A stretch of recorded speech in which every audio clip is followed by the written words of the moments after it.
Today's the press conference. I know you got a few other things lined up. How's your day going so far? Yeah, so far so good. You cut a lot of water, a lot of calories today, so it's like as good as it can be without eating, drinking, still doing media. So yeah, no, it could always be worse. And speaking of the media, I know you're no stranger to a pay-per-view card, let alone a co-main event, but it's your first pay-per-view headliner now. I'm guessing there's a lot of differences in terms of media and just other sort of obligations that you've got to do. No different than a lot of my fights. I feel like I've always had championship media, so this really just feels like just another fight week, honestly. I'll try and avoid asking you the same questions because I know you've done a lot, but something that sort of interested me was Aljo was saying this is likely going to be his last fight at 35 if things go to plan for him because he feels that he himself is slowing down with age. Have you noticed that in his last performances compared to maybe early on in his career? Do you think he's slowing down a bit? No, I think he's literally looked better each fight. He just beat Henry Cejudo, who was, two-time world champ, two different weight class world champ. Just beat him in a 5-round fight. So, I think the opposite. I think he looks better each fight. Given that, are you sort of surprised that maybe he wants to move up, or do you maybe understand it given the relationship he's got with Rob? Yeah, I mean, I don't really, care. It doesn't bother me whether he moves up or not. So I haven't really put too much thought into it. Mm. I know you said that you'd, if things go to plan this weekend, that you'd want to face Cheeto in your first title defense. He's actually on the card facing another former opponent of yours, and Pedro Munoz. How do you see that fight going, given you've been in there with both men? Yeah, I really could see either one of them winning. It it depends which Cheeto shows up. Is he gonna make it a dog fight? Is Pedro gonna exchange, or is he gonna try to just kick his legs and run around the cage? I don't know. It just depends on who shows up. Does getting that Cheeto fight mean so much to you because of the way it finished? You feel like you probably had a lot more to show. No, if I never fought Cheeto again, I really wouldn't care. I just say the Cheeto fight would be next because I don't know what fight would be bigger. I want big fights. Me versus Cheeto has history. If he can get the job done, he'd be coming off a win, same time frame as me, so it just makes sense. But I mean, if I never fought Cheeto again, I could sleep fine. I whooped him once. Hmm. This Saturday will mark what I think 10 fights deep into your UFC career.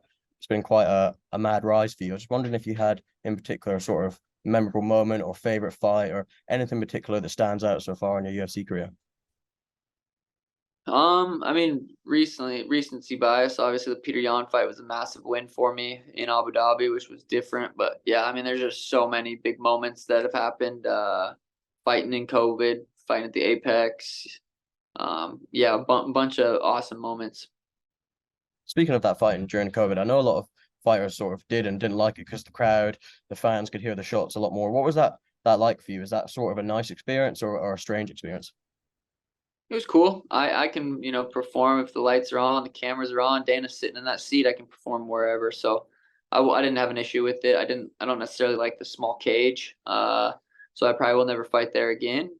And obviously I'm headlining pay-per-views now, so you don't really do that at the Apex. But it was a cool experience. I'm glad I got to do it.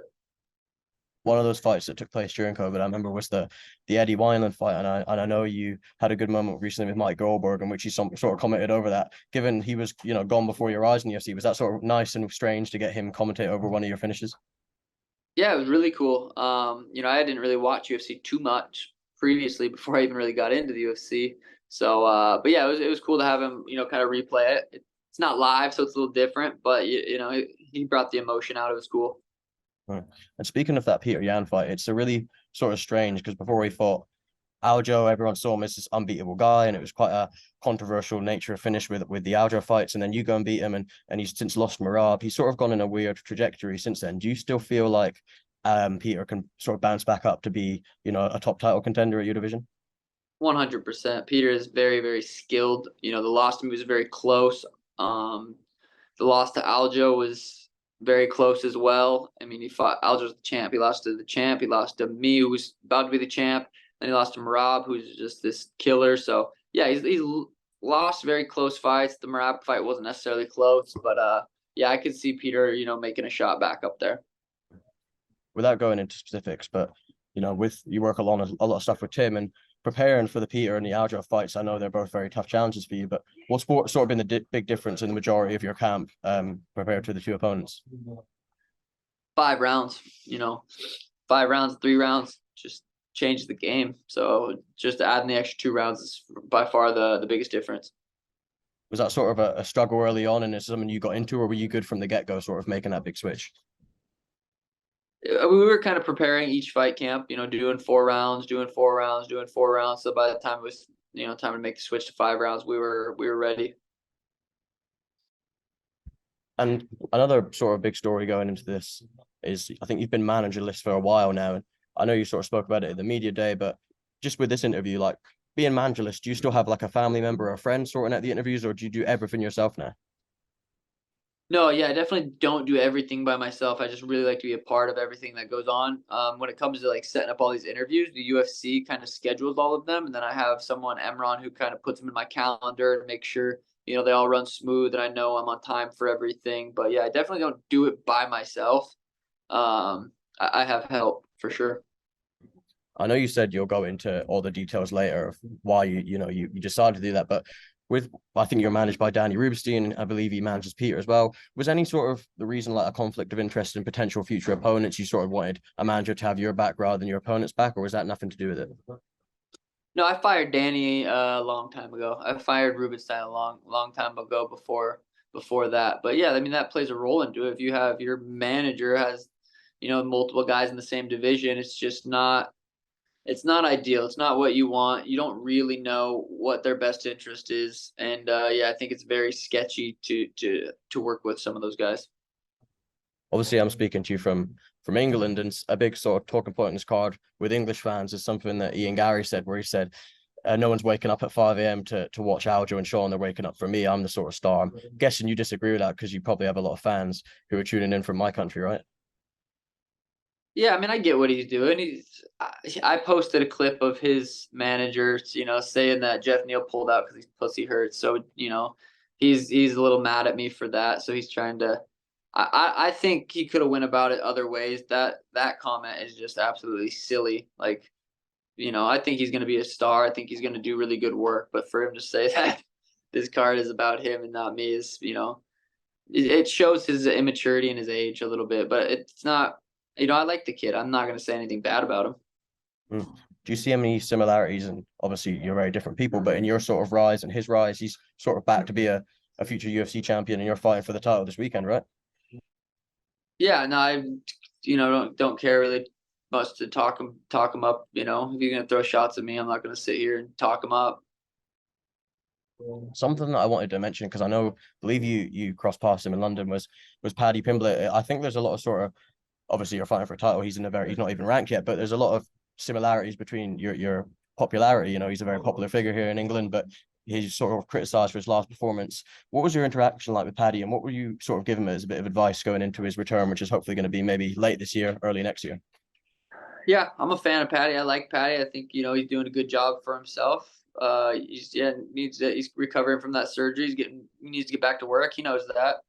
I'm sure he is. I'm sure he's working hard and trying to get to the position he needs to be in. Mhm. I think we got the press conference later for you today. Is this sort of the final stage that you just want to get out of the way, or do you enjoy every sort of day as it comes? Because I know obviously the weigh-ins are tomorrow and stuff, probably low on energy, but is this a chance for you to sort of get in out, just head for the final time, or do you think you've already done that?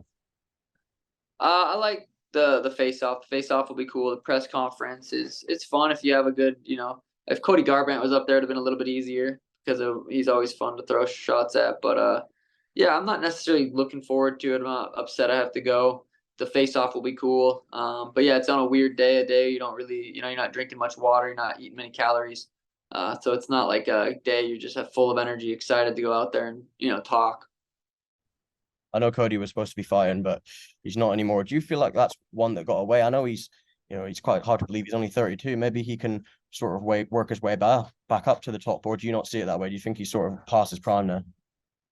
Well, I mean, yeah, it depends who they give him. I mean, they were about to give him Mario Batista. Mario was probably going to knock him out. So it'd be a long path back. But two good knockouts. You've seen what Jorge Masvidal, he went out and knocked out Darren Till, knocked out Ben Askren, became a massive superstar. It only takes a few beautiful finishes and people start to forget about things.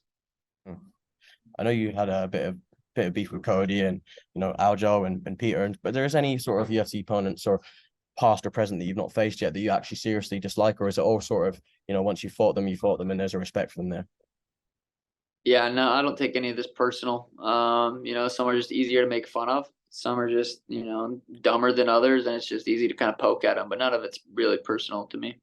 Mm. I know Aljo mentioned it with the move up, and I'm sure it sort of comes with age. But do you see your future for the foreseeable few years is going to be a 135 or maybe a move up in the future, or do you not really think about it yet? I'll stay at 35 for a couple years. My goal is to be the champ, defend the belt a few times before I ever want to move up. Mm. Just going on to your coach Tim Welch, I feel like you got a bit of criticism at the start of your career, but people really sort of grew to him and you yourself in recent years and have seen how good he is as a coach. What do you think this sort of love for you and Tim in particular has sort of came from? Yeah, we just, we were both chasing the dream. We both wanted to be in the UFC. His path kind of, he broke his jaw his last fight. He decided to start coaching a little bit more. He was always kind of coaching when I fought anyway. So he always wanted to own a gym and be a coach just for jiu-jitsu, and it just kind of the path that it just all kind of came together perfectly. And best friends, head coach, it's like a perfect chemistry for world champion. Hmm. And finally, I was going to say, when you're waking up on Sunday morning, how do you feel or how do you think things will be? You've got the UFC belt with you, but how do you think it goes on Saturday night? Do you sort of visualize it, or do you just say, look, I'm going to win no matter how it goes? Yeah, it's gonna happen however it plays out. I've obviously visualized it, tried to, manifest it to be as favorable as I possibly can, with me getting my hand raised one way or the other. Ideally, I go out there, knock them out, not take damage. That's 100% like the best way it could play out. Realistically, we're going through a war. We're gonna see, we're gonna leave it all on the line. I left it all on the line when I fought Peter. I'm gonna go leave it all on the line when I fight Aljo. And Sunday morning, I'm gonna wake up sore as hell with the belt in my bed.